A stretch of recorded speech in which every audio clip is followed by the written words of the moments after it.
Thank you for listening and welcome to the Life Radio Show, a once proud member of the now defunct Eventide Entertainment Podcast Network. I'm your host, Don Smith. The Basement Lounge Master, Mike Shea, is our guest co-host. We speak with actor-filmmaker Patrick Lescarbo about dying in the Old West. If you enjoy the show, like and follow the Life 1069 on Facebook and Don Smith Comedy on Twitter, or tune in live on Tuesdays from 7 to 9 p.m. on WWSU 106.9 FM, or you can stream the show live at WWSU1069.org.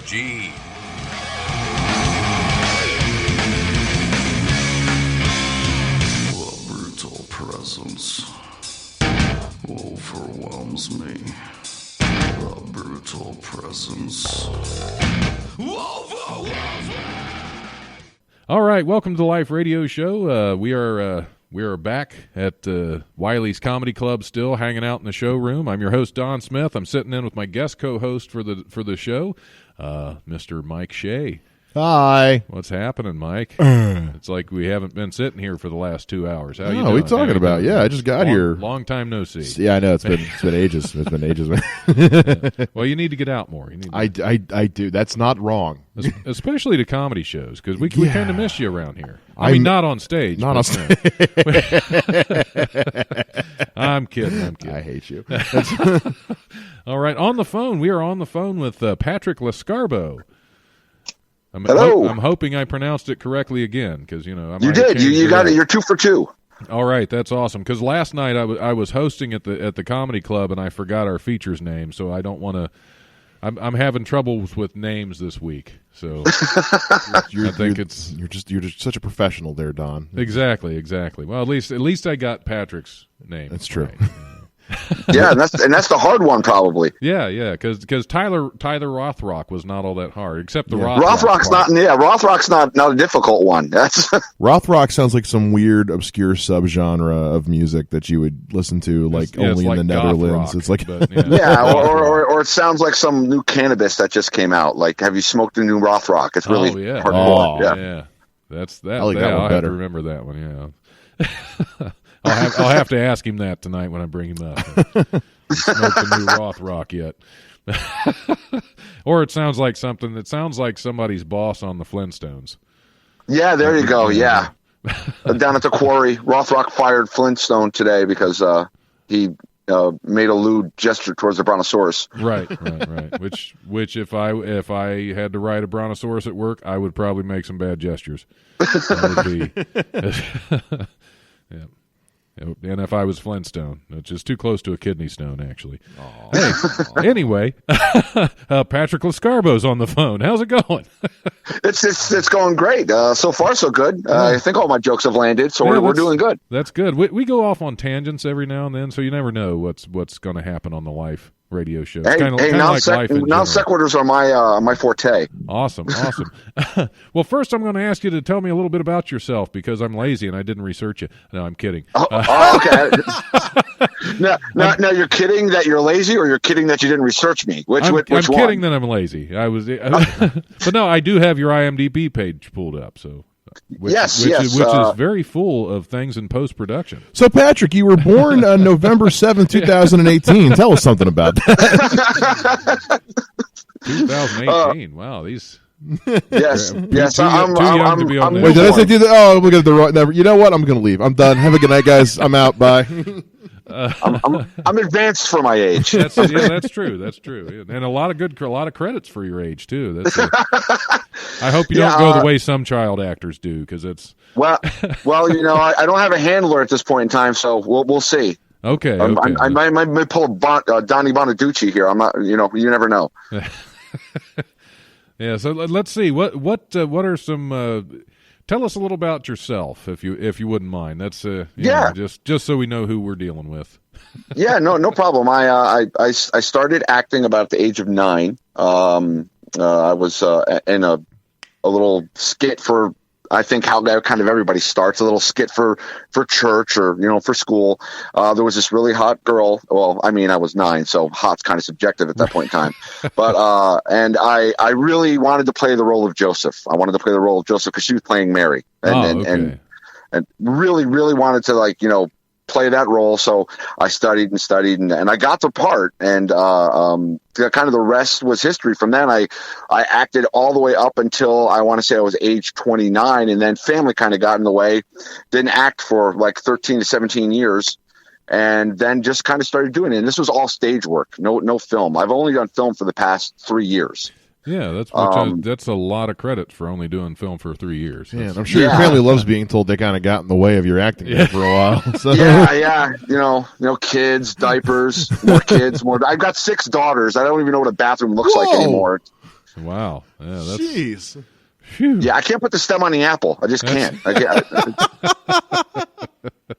I just can't do it. I don't know why. My wife keeps telling me it's my fault in the genetics. I keep trying to blame her, but yeah, and then she said she started working at a daycare and she saw a little boy there. She goes, "Oh, the little boy was so cute. Why don't we try him? Like, you and your next husband will be very happy because I'm done."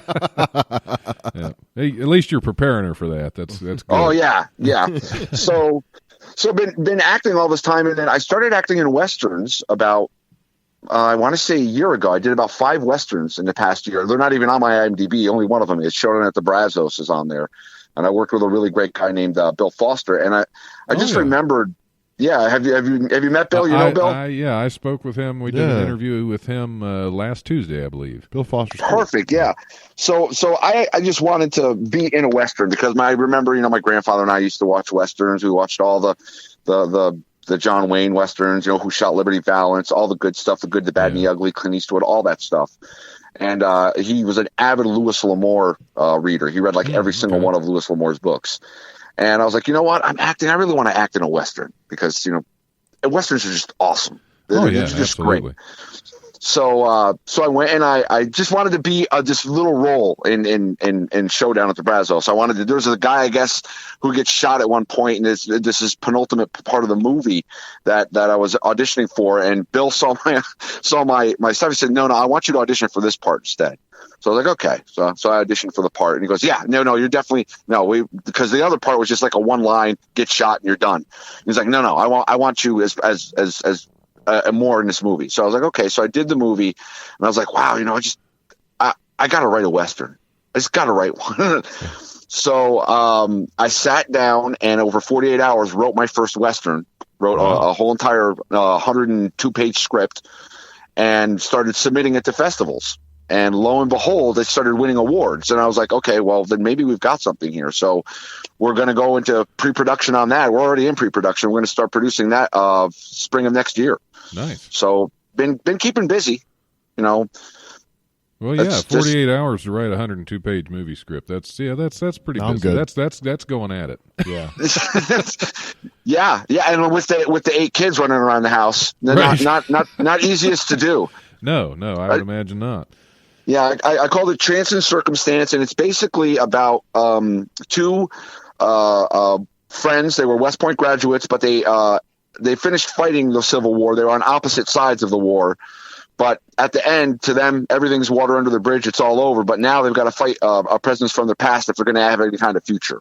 Huh. So there's lots of twists and turns in it. Got some Native American stuff going on it because after the Civil War, they were basically, focusing on the Comanche infestation, as they called it, and it's all about that and how they try and overcome, their past to have some kind of future. Cool. It sounds like something I'd want to watch because I'm a big fan of westerns too, and I got reintroduced into film acting in a western.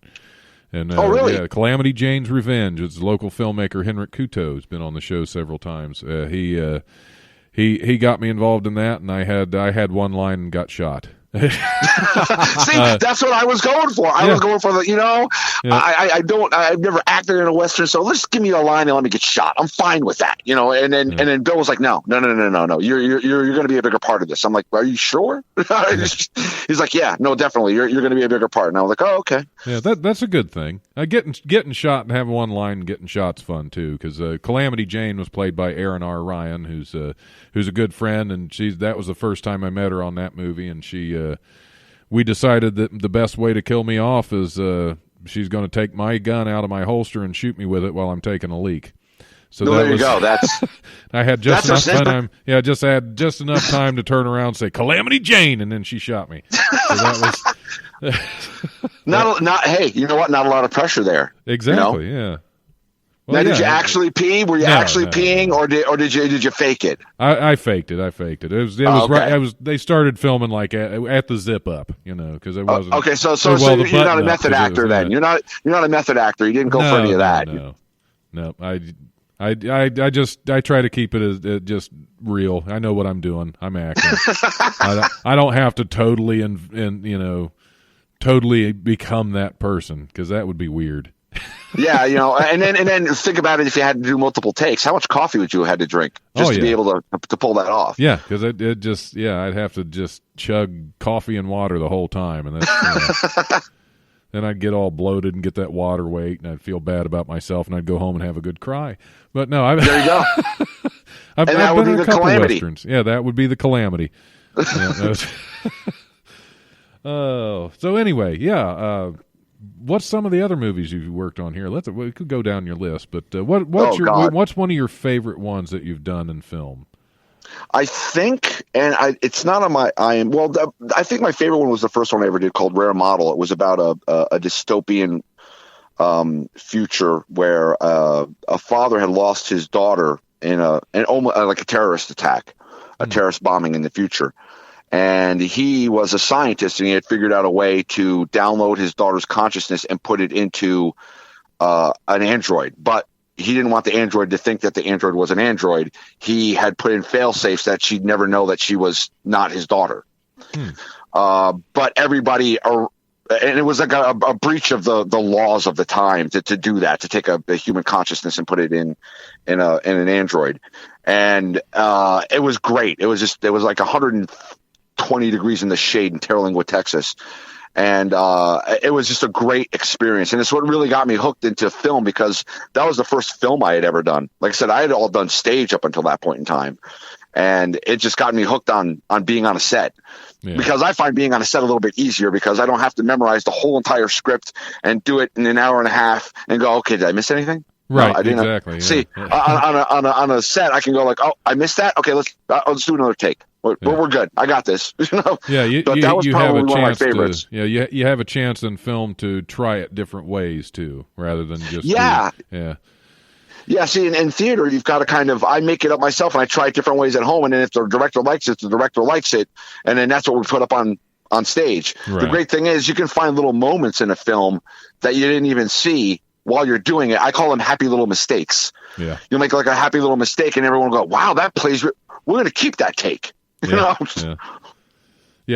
I started out in theater before I ever started in film too. But that was when I was 25 years old when I decided to start doing theater. And about 3 weeks ago, right? Yeah, that was like 3 weeks ago. There you go. Yeah, when he was only 19. Right.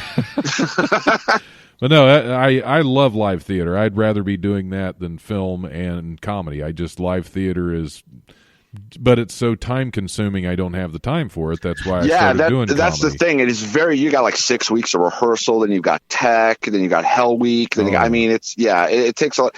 And in my opinion, but I mean, comedy is a lot like that. It's scary as hell, because you screw up, you got to fix it. Yeah, like if you forget the feature's name or something. Yeah, exactly. You got to make up some stuff right quick and in a hurry. That's. Yeah, that is. I'm scanning through your IMDb, and one of the things that just kind of made me laugh. There's a TV series called "Scandal Made Me Famous." Oh my God! Yeah, and you played a priest. Is that a reenactment of what happened with Anna Nicole Smith? It was totally a reenactment of what happened with Anna Nicole Smith. And the funny thing about that shoot as a whole, so I get onto the set that day, and they're like, "So you got the lines memorized?" I'm like, "You didn't tell me there were no lines when you sent them to me. There was nothing." And they're like, "Oh, what? No. We rewrote the script." I'm like, "Oh, when did you rewrite the script?" "Oh, like 3 hours ago." I'm like, "Oh, well, I drove from Austin to Dallas to do that. There's no way I would have got the script." So So like, oh, we'll find it. And they looking around, I couldn't find anyone to find the rewrite of the script that they had written 3 hours ago. Nice. So I guess they didn't have a printer on site or whatever. But I was like, wait a minute, guys, just let's relax. Everyone take a breath. Is it basically the marriage ceremony? They're like, yeah. I'm like, like dearly beloved, we are gathered here today in the presence of God. Yeah. I'm like, let's just do this. Let's just do it. Let's just ad-lib it. It's not that hard. Yeah, it's not that hard. This is not rocket science. We're not building a bridge here. Okay, this is very simple. So I went and I did it, and I was like, oh great, the only part you see of me is the back of my head, and you hear my voice. That is it. So yeah, you could have just done a voiceover later reading the script. We could have literally dubbed over whatever. It could have been like, marriage is what brings us together today. That we could have done that on set and then fixed it in post. Exactly. Princess Vespa, who was walking right past the altar, down the back staircase, and out the door to the parking lot. Yeah, that was a fun one. The girl who played Anna Nicole Smith, though, she was phenomenal. She like had the cadence of the girl's voice down. She was incredible. Had a 90-year-old husband. It was fantastic. Everything. She was a method actor. She married him just so she could play that role. She was a method actor. Yeah. She had married a 90-year-old guy and killed him off 3 weeks prior to filming. And then sometimes she got hooked on painkillers. Yeah, some people are that dedicated. I'm not. Yeah, I was like, I don't got that kind of time. I couldn't even muster up a real pee before I got shot. So exactly. Yeah. Look at you. I'm such a hack. You couldn't even free Willy. What a hack you are. Yeah, well, I tried that, but there was too much giggling on set. I just made me uncomfortable. Oh, so what other rabbit holes can we go down? What's your favorite live theater performance you've done? That's all. I think my favorite live theater performance was probably doing, I want to say, Ned Weeks in The Normal Heart. It was a play about the beginning of the AIDS crisis and how the world had basically shoveled it under the rug. And the funny thing about that one is why I liked it is I'm not gay. Not that there's anything wrong with that, but I'm not, and the whole entire cast which was hysterical. So I had to do this kiss with a guy on stage, and it's something I had never done before. And we were rehearsing it, and it's a scene where they're drinking and they're having like a date, and the director, which was a smooth move, decided to bring an actual beer for the rehearsal. So I'm slowly, drinking the beer during it, and we're getting up to this. I'm like, can't do it. We got to go back to the beginning. So we go back to the start of the scene. And about halfway through this case, I'm pretty looped at this point in time. I'm not going to lie. I'm pretty gassed. Okay. So I'm like, screw it. And we're just going to do this. Sure, whatever. Let's go. So I go back to the beginning, and I know I'm messing up lines left and right, but the director just doesn't care. She's just like, let's get to the kiss part. Got to the kiss, did it. I'm like, and that's the last time I'm doing that, and so we do it on stage. I gotta go puke now. So what we've learned is that he is a drunk gay man. Right. Yeah. I guess, yeah. Add alcohol, homosexuality. Okay, I'm fine with that. And then everyone, a bunch of my friends were like, "Well, you had to kiss a guy on stage, man. Does that make you gay?" I'm like, "Well, let me ask you a question real quick. You've been to Europe? Yeah. That make you a European?" There you go. Yeah. Yeah. So you were just visiting. That's what I was just visiting. I had a travel pass. The beer was my travel pass. There you go. And I visited homosexuality land. Not a place I want to stay. So I didn't go back. So sorry, I think you just named the episode. Yeah. I always tell my new guests that part of the purpose of this show is to find an episode title, and we just found it with Visiting Homosexuality Land. Yay. There you go. That won't get you kicked off the air, nothing. You're going to get a whole new demographic with that. You realize that. You're going to get a whole new demographic with that one. I'm cool with that. We welcome everybody. That's what we do. We're a very welcoming show. Well, speaking of getting drunk on a stage play, one of my favorite ones I ever did live theater was the Complete Works of William Shakespeare abridged. Yeah. Yes, I know that one. That was so much fun because you have so much freedom with the script, but I had to know that script better than any other one because you can go way off on a tangent with an audience member, but you have to bring it right back. Yes, you got to come back. Yeah, that was the challenge, is bringing it back to where you left off. But it was so much fun to do that one. Well, we had a thing during this production to where any joke we made about something bad happening absolutely happened. From the okay. opening night, the director came back and said, make them laugh so hard they'll pee their pants. Well, we were cleaning up our props after the end of the show, and the theater had just gotten new seating. Oh, no. Oh. And sure enough, somebody had wet themselves in one of the seats. That is fantastic. Yeah. So after that, every time we performed, the director said, make them laugh, but not hard enough to pee their pants. So Well, all they the could way have just up, passed out the pens at the front door, and that would have taken care of everything. exactly. But all the way up until the last performance, she didn't say it.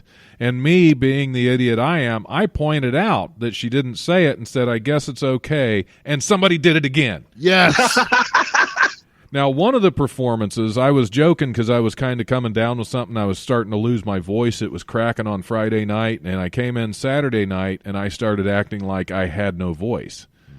Sunday, I woke up for the matinee performance, and I had no voice. There was nothing there. It's only a 3-person show, so what do? Well, it was a matinee audience. It was a light audience. We gathered them in close so I could try to yell as much as I could. But other than that, since the freedom with the script and the craziness of that set, we actually made up some cardboard signs that had some of my lines on them. There you go. And I put them on a stick to where I look like Wile E. Coyote, where I just, if I had to scream or something, I just hold up the sign. Yikes. And that to me added another element of fun to it because That's great. But what happened was everybody, when they found out what was going on with my voice, they decided to bring something in to help soothe my throat. Mm-hmm. And people brought in their home cough remedies, which a lot of them involved bourbon. Oh, yeah. And somebody actually brought me a pint of Jack Daniels. That they thought was the watered-down version, but it was full-strength, 80 proof. Oh, boy. And I started hitting that every time I got off stage. That pint was gone by the end of that performance, and I was drunk. Oh, no. But, man, that was fun.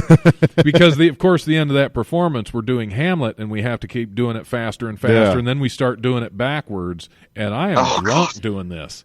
And somehow it worked out great, but I'm glad I did. I'm glad somebody was able to drive me home that night. Can I just say, I've known you 3.5 years. I never knew you did the Reduced Shakespeare Company. Really? I never knew you did that. I did that with Troy Civic Theater. I did that performance. It was back in like 2006, I think, something like that. Yeah, it was so much fun doing that. Great. Oh, yeah. I mean, it's always fun to do a script where you have liberty. Oh yeah, absolutely. Because I like being able to ad lib things and being able to throw something out there. Because a lot of times, what's in the script isn't as funny as what it could be. Yeah. Oh, definitely. I mean, it's the stuff that happened. Like I remember, I was doing a benefit concert and I was trying to sing. I was playing Elvis. I was faking like I was Elvis, and I was singing. My mom loves Elvis, so if she listens to this, she's going to be so mad at me because I don't know all the Elvis songs. I just don't. And I was singing through it, and I lost my place. I completely lost where I was at, And I looked at the guy who was playing the piano. I was like, "Can you help me out here? I've been dead for 30 years." And he just like whipped on. I'm like, "Oh, that's where we are. Thank you very much." And then we just kept going. Yeah, you cover it. You got to cover it. You got to cover it. There was one of the things. I think it was on Complete Works that I got into a little argument with one of the directors because they had 2 directors on that show for some reason, and I did something on stage that I thought was hilarious.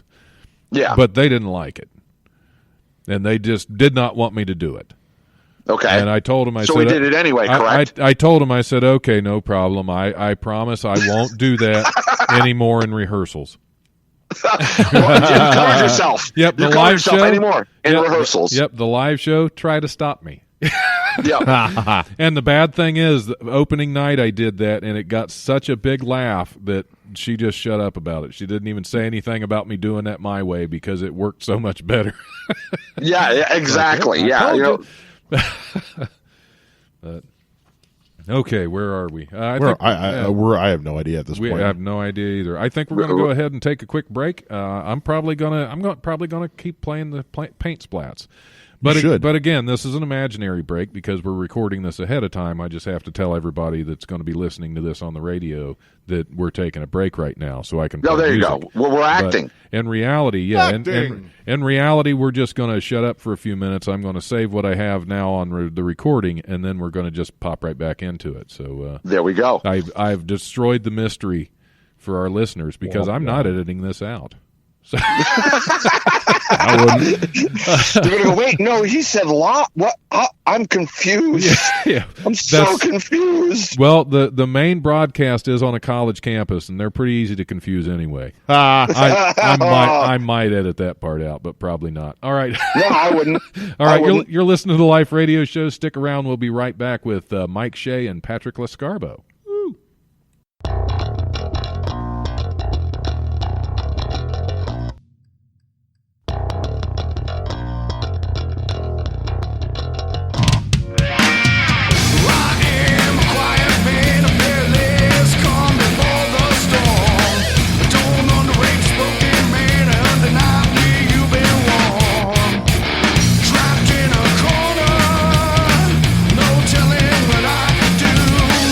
Nothing can hold me down.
Hey man, this is Donnie Baker at Wiley's Comedy Club, and you're listening to WWSU 106.9. I swear to God. All right, hey, welcome back to the Life Radio Show. We'll just I started off with that laugh, and then we're off and running. And you don't know what we're laughing about. Exactly. It's You got Schlong. no clue. That's going to keep them all up like for hours at night. What the heck were they laughing about? Exactly. And as an older fella, I can tell you sometimes it's good to be able to be up all night. Hey, welcome back. Welcome back to the Life Radio Show. I'm your host Don Smith. We're still sitting in Wiley's Comedy Club showroom with my guest co-host Mike Shea. I'm here. And Patrick Lascarbo is still on the phone with us, and I hope I'm still pronouncing the name right. You are. You are. You're 3 for 3 now. That's the bad thing. When I host the show at the club tonight, I'm probably going to bring the feature up as Patrick Lascarbo because that's what I'm used to now. Yeah, go ahead. I'm okay with that. It'll help my my Indiegogo campaign for my film. Are you doing an Indiegogo for your film? Yeah. I'm starting it on January 1st. On January 1st. Okay. Right. All right. Cool. I'll keep an eye out for that because I tend to give a little bit now and then. Yeah. I mean, imagine if you called his name by accident to come up on stage, then he just And he freaking showed up. appeared. Yeah. and I showed up. Yeah, and I just Poof. walked up. Thanks you for being here. I just got off the flight, and boy, are my arms tired. Yeah. I'll say it 3 times and see if you appear. That's Yeah, exactly. Like you guys. everything has to be done in 3s. All right, we're going to hit some news stories. Now, what I do with these news stories is usually I get kind of drunk and I don't remember any of them that I put down on here, and sometimes I don't even remember why I put them on the page. But usually there's something that ticks in me, whether it's somebody's name or something, just something off about the news story that I'll put in here because we did do a car wreck in Walla Walla, Washington, because that's just fun to say. Yeah. It sounds like you're gargling. Washington. Or it sounds like you're drunk and you're just trying to say Washington. Yeah, exactly. All right.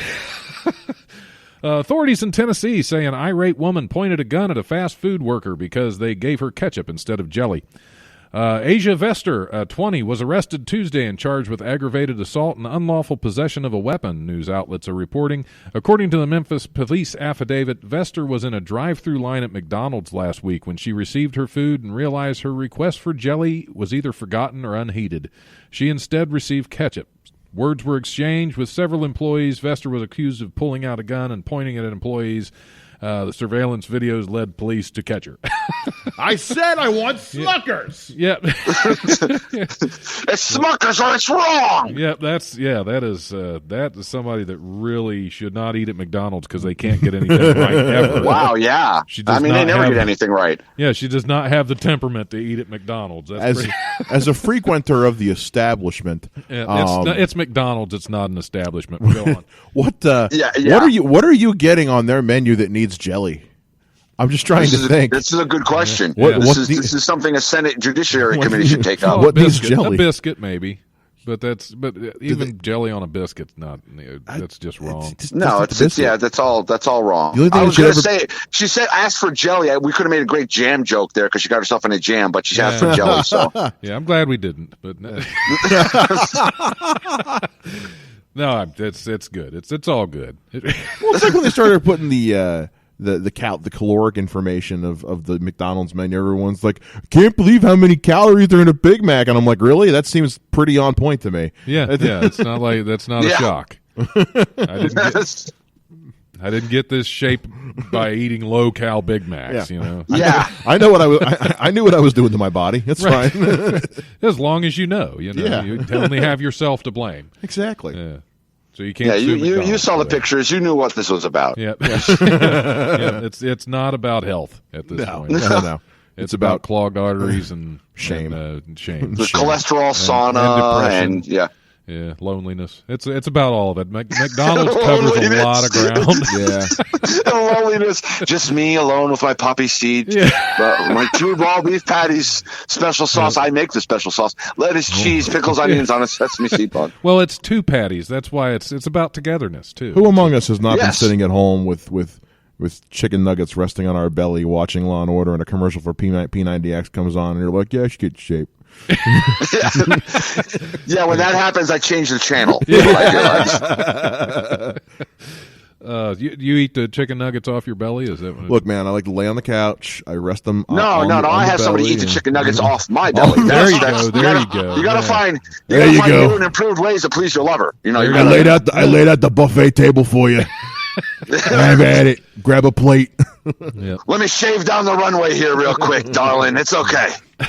I had a joke about my sex life as an older fat guy, and that's the position I have now. I just call it the buffet. I lay down flat on the bed and yell, "Come and get it!"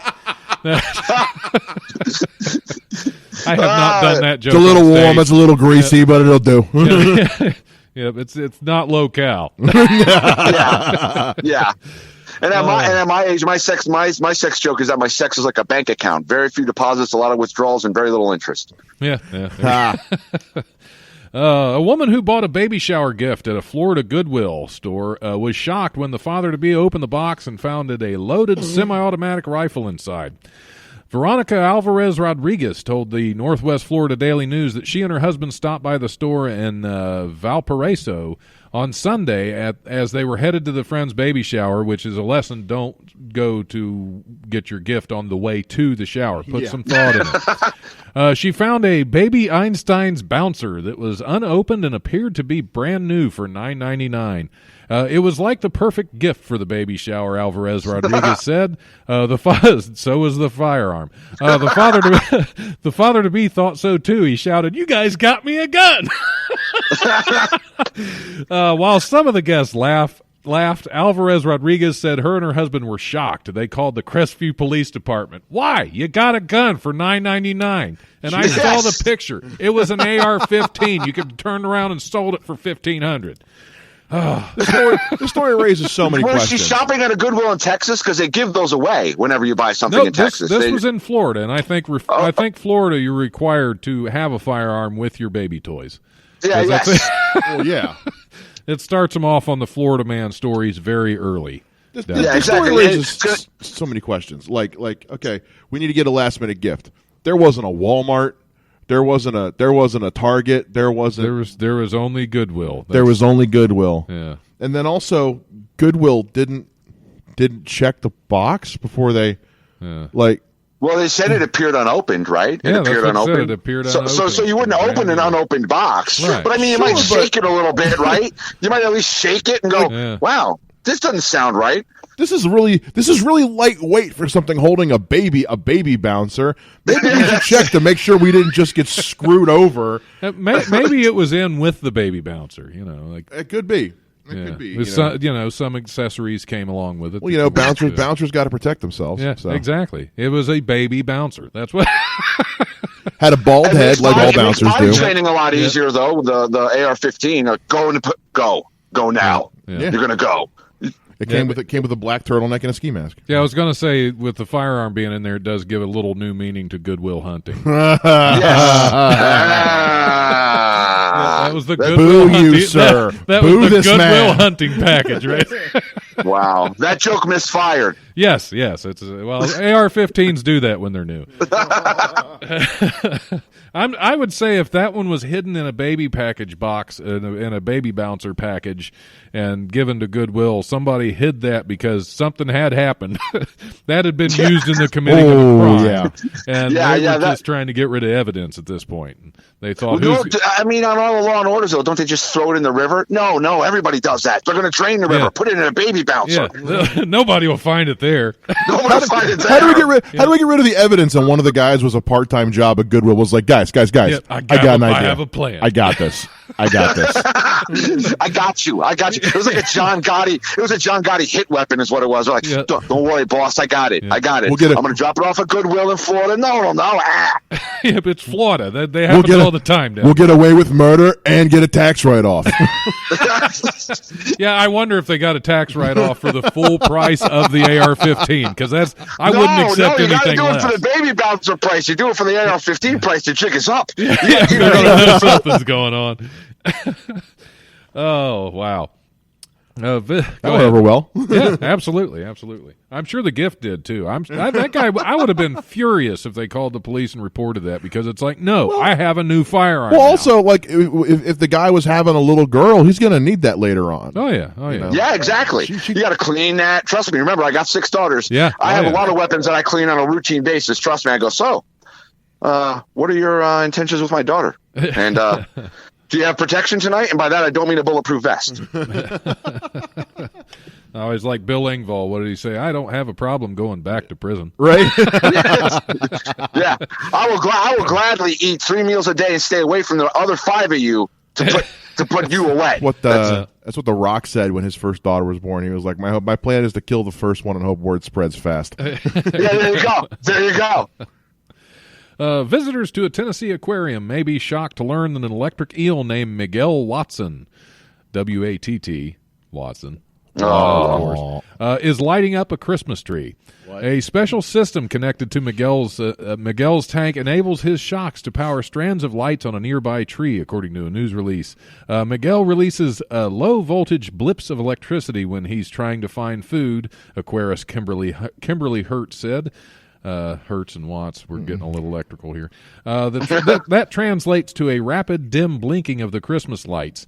When he's eating or excited, he emits higher voltage shocks, which cause bigger flashes. I flash when I'm excited, too. Watson has his own Twitter account where he shares tweets generated by his Sparky self, courtesy of coding by Tennessee Tech University's iCube Center. They combined electrical engineering and emerging business communication to give the eel a voice, Center Director Kevin Liska previously said in an aquarium statement. In between Miguel's tweets boasting statements like Shazam and Kablamaroo. A video posted in the account shows Miguel shaking in his tank as lights on a nearby tree sputter on and off. Look, the That's economy's exciting. tough. You got to save on the electric bill where you You gotta can. say, yeah, you gotta save somewhere, right? I mean, maybe instead of the wind farm idea, we can go with this. We can just Yeah, that's a renewable energy. And they give off the electricity when they're excited and happy. So that means we just got to have some electric eel porn laying around. And Yeah, exactly. And who doesn't? You've have some opened of up a that whole on new these? subgenre of porn right there. Oh no, trust me, trust me. It's I'm sure it's on Reddit somewhere. It's Oh yeah, and especially with what this eel's tweeting out, you definitely that's a good money shot statement. Yeah. Shazam and Kablamaroo. yeah. I hope he doesn't. Kablamaroo. I hope he doesn't become too big of a star. Kablamaroo. I hope he doesn't become too big of a star because they're going to wind up finding his slightly racist and homophobic tweets from back in 2006, and his career's just going to be over. So Exactly. Who's stroking the eel to make him excited? That's my question, because that's what I call it when me and the wife get a little frisky. You want to stroke the eel? You want to? I just hope we don't find out he was using his position of power, power, to intimidate young women, because then we're gonna have hashtag eel too, and I'm not proud of that one, but it came to me and I had to share it. Well, I am putting down "Stroking the Eel" as a potential show title. Between that and visiting homosexuality land, Yes. it's all related. Which there's some poor drunk gay guy out there right now. Run Like, is that a as place? whole entire show topic right there. Visiting homosexuality land while stroking the eel. Yeah. A song by Fall Out Boy. Oh, there you go. That sounds like something that would happen.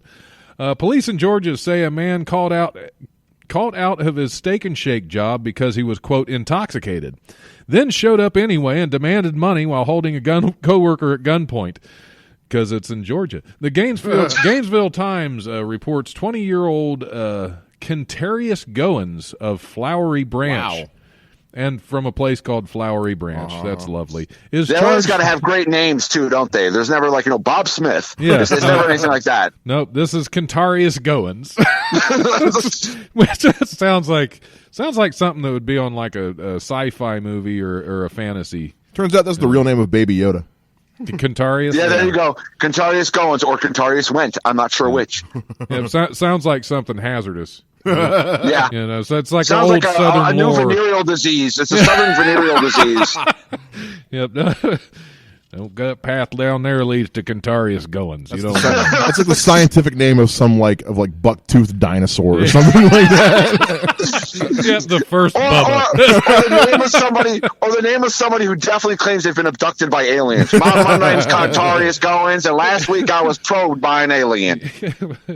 It looked an awful lot like my stepfather. And he kept saying that his name was Jim, but I didn't believe it because aliens don't have names like Jim. They have names like Papanka And Contarius. and Contarius. Anyway, the Gainesville Times reports the 20-year-old Contarius Goins of Flowery Branch is charged with offenses including aggravated assault.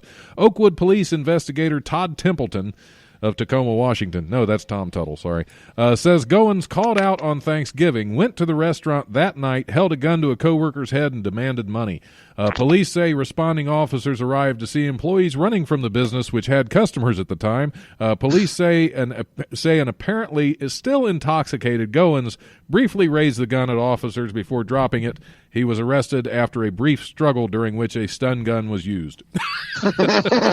So what I'm hearing is he's white. Yes, that's what I was going to say. Definitely, which with a name like Contarius could have gone either way. Yeah. You know. Yes. Could have been Greek. Yeah, could be You Greek. know, yeah. he probably rolled in there and is like, I got all the money in the register, and can you give me a number 4 large? Yeah. I want one of those same. Yeah, I want one of those butter burgers. It's things- steak and shake. It would have been easier to get the money than it would have been to get the burger. Oh yeah. You would get the money a lot quicker. Oh, the yeah. burger will take Crap. forever. Lucky nobody forgot to not give him jelly. Holy Yeah. crap, what would happen then? Yep, that would have been a whole different story. I don't think we would have been able to read it on the air. It would have been far too depressing. Oh, Contarius Goins. I'm gonna get that tattooed on my butt. Right under Baby Yoda. Yeah. Baby Yoda. Yeah, you know what? I may have to add that name to as a character in my script. I may have to write in a character now. I may have to. Absolutely. That is a great name. I don't know if it would fit in a Western, but You know what? Contarius Goins sounds like the actual birth name of like some hardcore rapper. Yes. 'Cause you look at like 50 Cent, real name Curtis. Contarius Goins, yeah. Either that or like some low budget porn actor. That would be another one. well, that would be Contarius Cummins and Goins. Yeah, there you go. See, no. Contarius is so big. Instead of coming, he went. Authorities say no one was hurt when an evacuation slide fell from a jetliner into a yard of a suburban Boston home. A Delta Airlines spokeswoman tells Boston Herald that the uninflated slide fell from a flight from Paris to Boston around noon Sunday. The Federal Aviation Administration says the pilot reported a loud noise as the plane approached Logan Airport and landed safely. Police in Milton, south of Boston, alerted the agency that the slide had been found in a residence yard. Winhen Wang tells... So that's what you call You're making it. these names Okay. up now. You're completely making these names up. No, sir. These are all real. Winhan Wang tells the Patriot Ledger he was doing yard work when the slide took out several branches of his Japanese maple. I don't believe this story for one bit, because if there's one thing I learned from Indiana Jones is you can drop an inflatable thing out of a plane Land and you can on it. survive. You can survive a Exactly. waterfall, an avalanche. I don't believe for a second this thing actually caused damage to something. Right, yeah. Yeah. Well, it wasn't inflated. That's the problem. Oh, so you got to inflate it. If you inflate it, you can survive a nuclear 'cause warhead. the friction in the wind shear. Right. Yeah, Yeah, definitely. exactly. Yeah, Yeah. I'm sure there's a whole entire, canon of Indiana Jonesness about the physics of how if inflatable rafts don't do damage if they actually open in the air. Look, it was the 40s. The physics were different in the 40s. Right, okay. right. Physics were different in the speed of light was different in the 40s. It was much slower. And I don't think we should skip past the fact that you said Indiana Jonesness. There's a lot of Indiana Jonesness in this story. It's like Indiana Jonesity. I like Indiana Jonesness much more. Can't handle my Indiana Jonesness. What happened later on is a group of kids from the local neighborhood took the slide and made it into a slip and slide in their backyard, and that's how they actually found it. That's Oh yeah, absolutely. Why wouldn't you? What else is there to do in Boston? Well, they got to be careful. They can't exactly open the thing, otherwise their faces melt, and That's Oh, you yeah, don't that's wanna true. look It's like the Ark of the directly at it. Covenant. I am now? going to take this Indiana Jones reference as far as I can take it, people. Yep, there is too much Indiana Jonesness in this show now. Inflatable slides. Why did it have to be inflatable slides? I hate inflatable slides. And then Sean Connery shows up, Junior. Yep, we named the dog Named the Indy. dog Indiana. Oh, Jonesness. Too much. Yep. All right. A California family got a rude introduction to the bold wildlife near Lake Tahoe earlier this week when a wandering bear managed to open the door of their parked SUV and climbed in.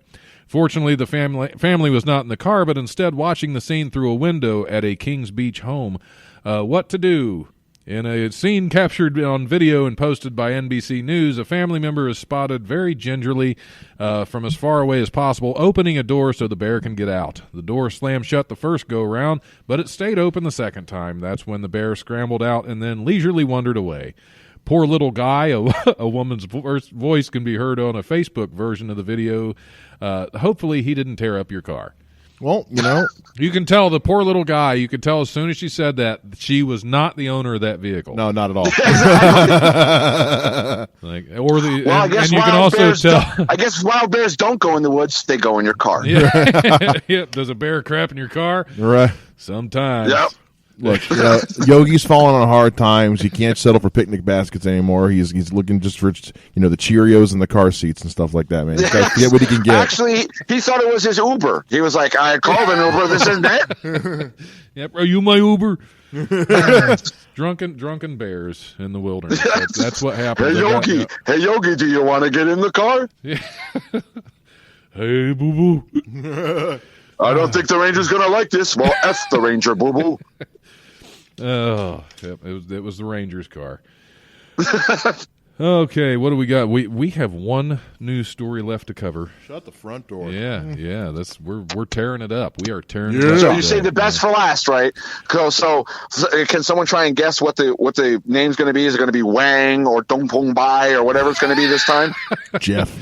Kentarius. No, Kentarius Goings. Jeff. No, this is a nice story about a type of fish. An unusual type of fish has the ability to produce entirely new species when it mates. Cichlids, a colorful fish typically found in the freshwater lakes of Africa, can sometimes have sex with the wrong partner. Can't we all? It happens. Yeah. According It's to a fish tea party. According to a new 10-year study on 2 African freshwater lakes published in Nature Communications, the females accidentally could introduce new genes into their population. Not skinny jeans, though. This could have been because when the lake formed, the water was very cloudy and they couldn't see colors properly, so the females were not being as choosy about selecting a mate in their new environment. Evolutionary biologist Joanna Meyer from the University of Cambridge said in a statement, that's... The water wasn't. It was cloudy. It was cloudy, so I couldn't see. Basically, this is the fish equivalent of beer goggles. Is that what this is? This is what I'm hearing cloudy is lake goggles. I'm hearing that the females of this fish are just whores. They're pretty loose cichlids. Yeah, they have no standards whatsoever. So what you're saying is all of my exes were secretly species of this fish in disguise, because that's what I'm hearing. Every single one. There you go, I knew right most there. of them. You knew most of them. Well, how did you know most of them? Let's get Who that do you- out of the way right Who now. do you think the other guy was? Oh, okay. Every time. It was one of those. It was like, are you in bed with another man? Dawn. Hey, Mike. Not again. You need to stop coming home from work early. And then we smile at each other, and the frame freezes, and the credits start to roll. Yep. He's in Coming there. this He's like, fall. you need to tie a bell around his neck. All right, you just need to tie a bell around. Yep. I tied a sock on the door. It should have given you a clue. So yeah, when you come home and the socks aren't, you're like, oh, wait a minute, this is not college. She sits up and looks at him. Wait a minute, you're not Mike. It must have been cloudy again. There's That cloudy bar we went to. I miss the days you could smoke in bars because now they're just not cloudy enough that you accidentally have the wrong woman come home with you. I can't use that excuse anymore. You can't use that at all anymore. No, now, it's too damn clear in here. The clouds of vape don't last as long. Yeah, exactly. That's one of the reasons I don't like vaping. Yeah.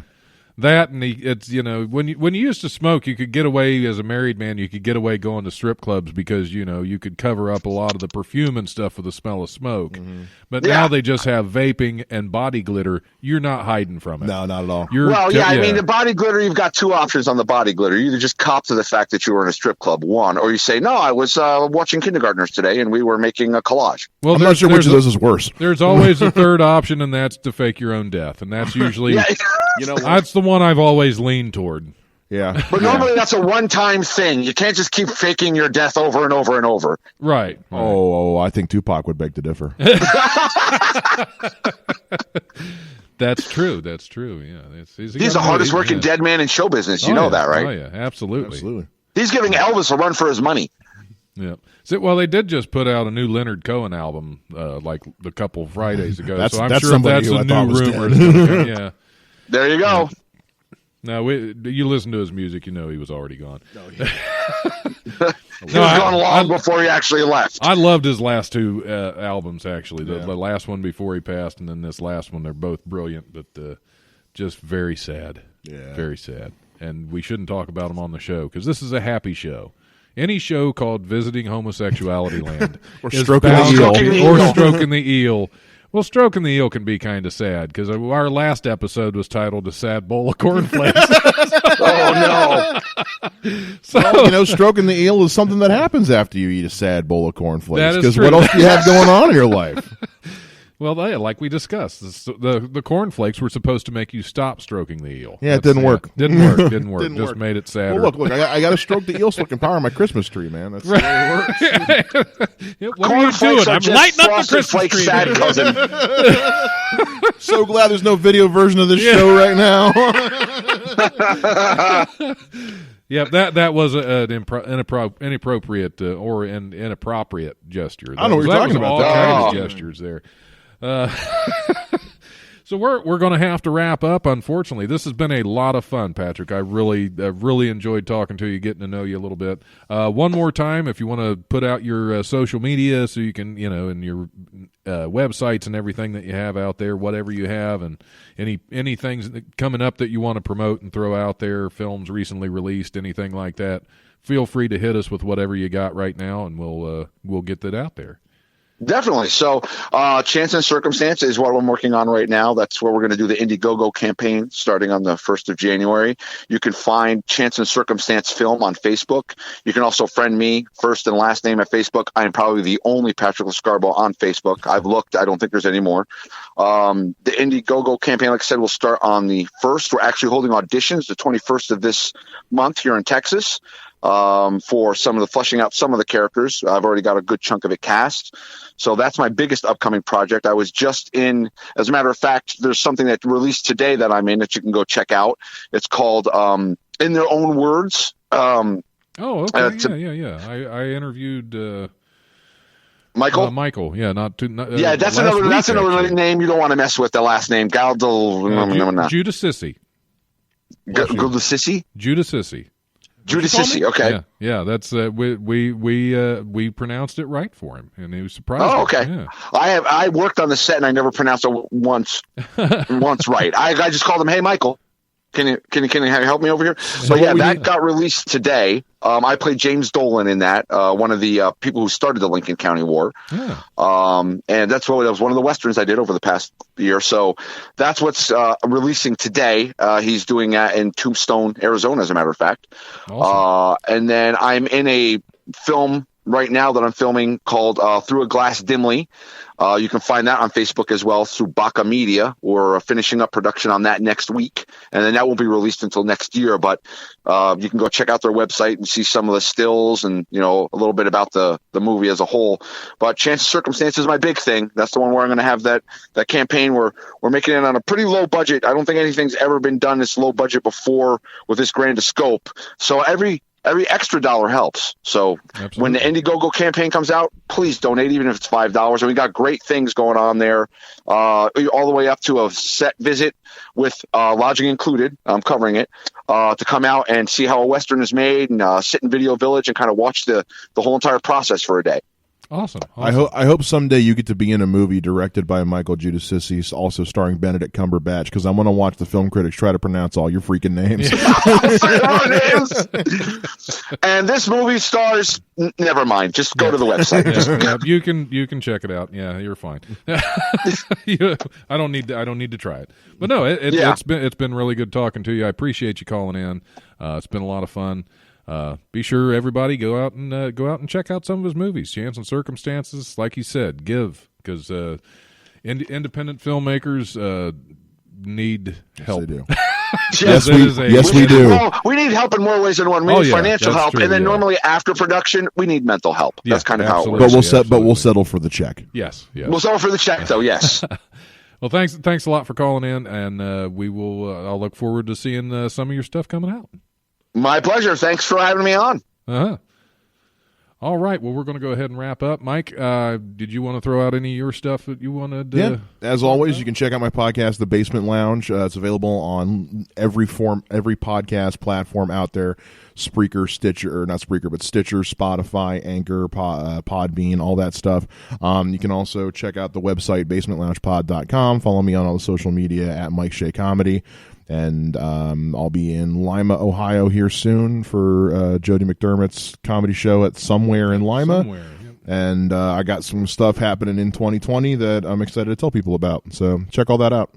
All right. Thanks a lot for coming in, Mike. It's always a pleasure.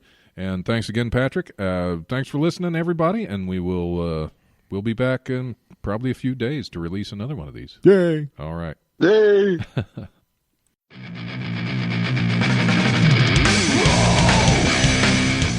Thanks for listening to the Life Radio Show podcast. Check it out wherever you listen to podcasts. Remember, if you want to listen live, we are on Tuesdays from 7 to 9 p.m. on WWSU 106.9 FM. You can also stream the show live at wwsu1069.org, and we go Facebook Live at the Life Radio Show's Facebook page. If you have suggestions or comments, feel free to email thelife1069@gmail.com.